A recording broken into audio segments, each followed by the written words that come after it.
Good morning, good afternoon, good evening, wherever you are, and welcome once again to the Tops Creations. In continuation with our series talking about accessories that we will use for bead stringing, because I do a lot of bead stringing, so all the accessories that you will need if you want to take up that as a hobby or as a business are what we're going to discuss now. First of all, we want to discuss the tools that we will use. I'm just going to give you, let's say, the necessary ones. It's not an exhaustive list. There are so many other tools that you can learn to use, by the way, but these are the basic ones. So to start with, the first one that you will need is what we call the round nose pliers. They are so named because you can see this is the nose and it's round, and this is used for bending wires into loops. If you want to make the wire round, you want to bend it into a loop, this is what you use, round nose pliers. The next one is what we call the chain nose or flat nose pliers. Chain nose or flat nose pliers. Now I have three here. There are different types. They are called flat nose because you can see this is the nose, is flat. Inside is flat, the top is flat. Now this one has a grip. If you look at it, there's a grip, sort of ridges inside. This I use on and off depending on what I want to grip. If I want to grip something and I don't want it to slide off, I use this one.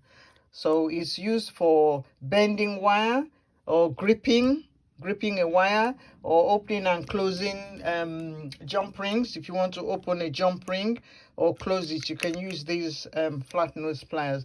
This is another type. It's also a flat nose plier, although the tip is pointed, it's flat, so that is it. It's a flat nose plier. This is another one. This is a bigger version. It's a flat nose plier. So you need those two to bend your wire or grip something or open and close your jump rings. The next one is what we call the side cutters. This you use to cut your wire, and it's called side nosed because it's got only the cuts on one side nose plier, so you can apply it to most angles. You can use the tip, can use the side to cut little remnants of wire wherever they may be in your beading. The next one is called your crimping pliers. Now crimping pliers you use to crimp, to finish your crimps.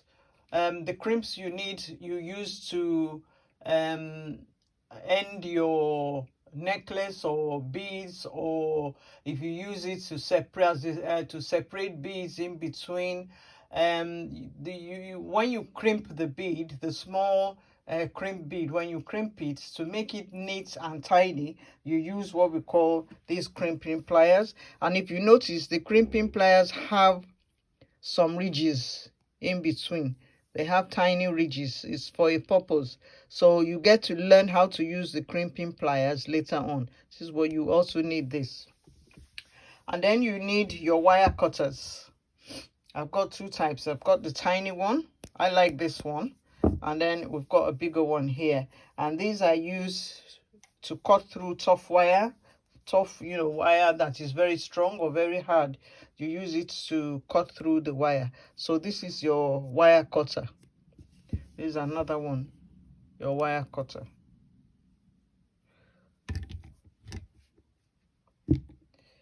And then the last but not the least, you've got your split ring pliers. Your split rings, rings that we call them, sometimes say double rings. So when you want to open it, you want to separate your split ring, you use this type of plier. If you can see, it's got a small curve at the end here. That's the little points you put in between the curves in your split ring to open it. You press it and you open it. So you need these as well. So these are accessories that basic accessories that you will need when you want to start bead stringing. Your round nose pliers, your chain nose or flat nose pliers, side cutters, crimping pliers, wire cutters. There's another wire cutter that you could use if your wire is very strong. We normally use it to cut memory wire. This is it. You use it to cut your wire if it's very, very, very strong, like memory wire. So this is what we use to cut that one. And then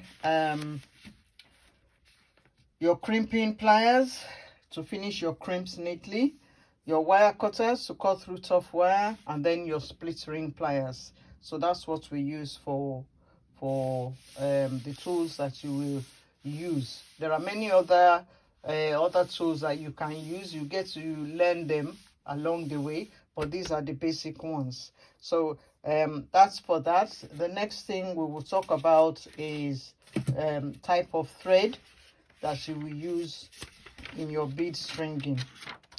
All right, so till the next episode, that's bye bye for now.